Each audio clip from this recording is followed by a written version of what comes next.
And our next guest says the key issue here for this big budget bill is timing, because if Congress takes too long or fails to expand the amount of tax cuts, the negative effects of tariffs will slow the economy down. Let's bring in Dan Clifton, who's head of policy research at Strategas. Dan, where to begin?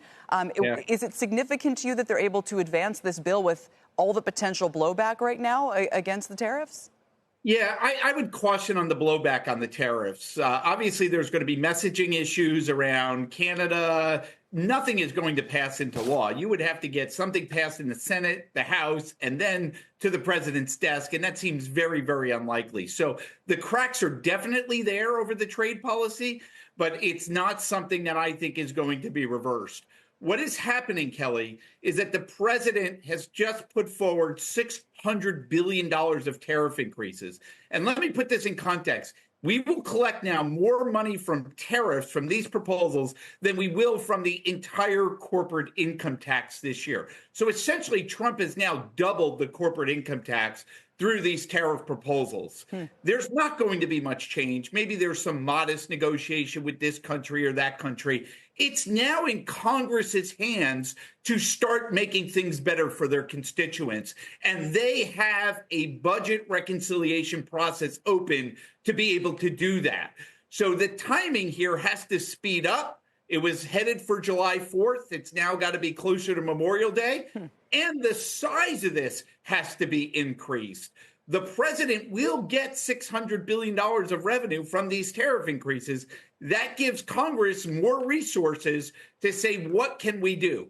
Because extending the existing tax cuts is no longer an option. You're going to need to see lower marginal tax rates, lower corporate tax rates, and more incentives to invest to ease that pain and to push off a possible and growing likelihood of a recession. So two problems, Dan, with that. And this is fascinating, but two issues with that. Number one, they still have to use reconciliation. So it still has to, quote unquote, not increase the deficit. And number two, I think I forgot it. So walk us through piece by piece. It's like, first of all, do they still have the ability to pass through the extension or further tax cuts without increasing the deficit and using reconciliation? Yeah, I don't think that's going to be a problem. This is going to be the most complicated reconciliation bill we've done in 25 years. But what will happen here is that there is no desire to have a $400 billion tax increase on American families on January 1st. So they will get the extension. The fight to date has been, how much spending reductions do you have? There's wide agreement on the tax side. And then you can't really have the deficit increase in years 11 through 20 in reconciliation. So they're going to have to play with the budget math to get there. But Kelly, I'm pretty convinced now that Congress is waking up to very significant equity market corrections and a growing probability of recession, that they're going to realize that they can use some of this tariff revenue to get some sort of larger tax cuts. And I want to be clear, but not one for one. The Budget Office will not accept that tariff revenue. They can't use it.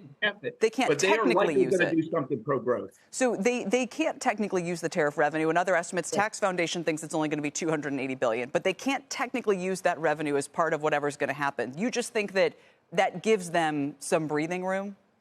Absolutely, gives them breathing room. That's exactly right. And I want to say that the president's already done $150 billion of tariffs before Tuesday's announcement.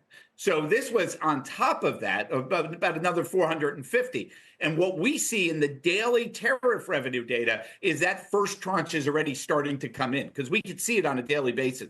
So they will have some resources to be able to do that. And they won't use it dollar for dollar, but it gives them more flexibility to do something. And if they don't, we're probably going to have a recession. So what I expect, for every action, there's a reaction. A more pro-growth and a faster tax bill, possibly the Fed being forced to cut rates. And you could see some global policy changing as countries realize that they're going to have to do something for themselves now that Trump has this onerous policy on them. And interestingly enough, because yields are falling, they're not under as much pressure about the deficit issue. If the 10-year was still at 5% and rising and doing what it was doing to the housing market and so forth, the idea of, oh, we're going to not touch Social Security, Medicare, or Medicaid, and we're going to give you even bigger tax cuts would probably get a bigger blowback. Now they've got a 3.9% 10-year as they potentially pursue all of that. Absolutely, Kelly. And there's two things to this that's very important. Remember that the deficit is going to come down $600 billion because of this tariff revenue this year. That means $600 billion less of Treasury issuance.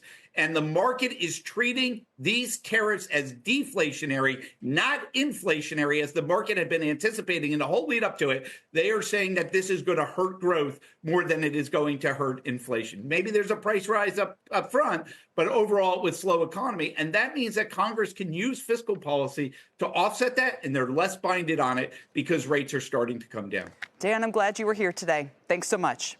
Thank you. Dan Clifton with Strategas.